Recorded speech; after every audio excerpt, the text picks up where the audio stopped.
Jean Lebel, c.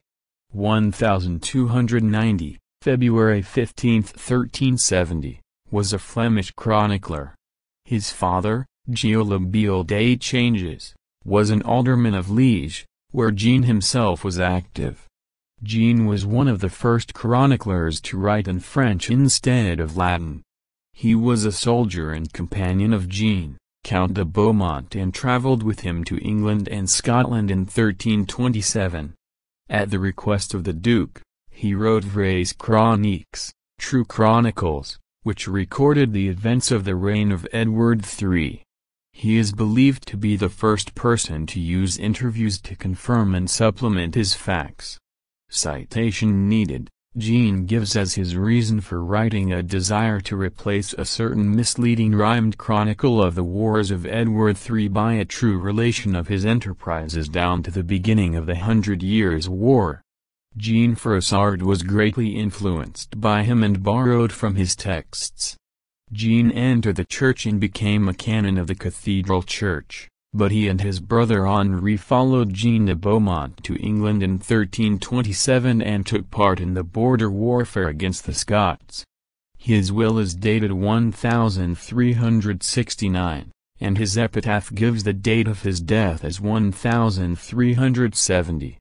Nothing more is known of his life, but Jacques de Hemricourt, author of the Miroir des Nobles de Hesbaye, Mirror of the Nobles of Hesbaye, has left a eulogy of his character, and a description of the magnificence of his attire, his retinue and his hospitality.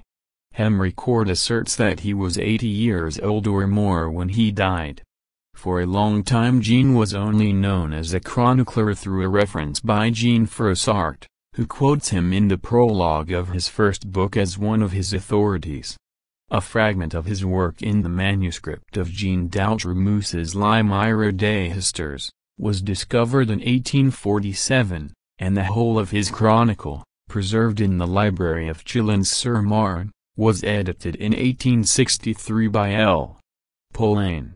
In the matter of style, Lebel has been placed by some critics on the level of Froissart. His chief merit is his refusal to narrate events unless either he himself or his informant had witnessed them. This scrupulousness in the acceptance of evidence must be set against his limitations. He takes on the whole a similar point of view to Froissart's. He has no concern with national movements or politics, and, writing for the public of chivalry, he preserves no general notion of a campaign, which resolves itself in his narrative into a series of exploits on the part of his heroes.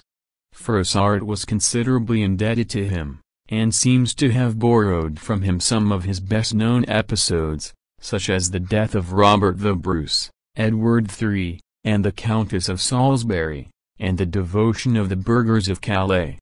The songs and virelice, in the art of writing which he was, according to Hemricourt, an expert, have not come to light. Jean remained relatively unknown in more modern times until 1861 because only fragments of his work were known to exist until that time.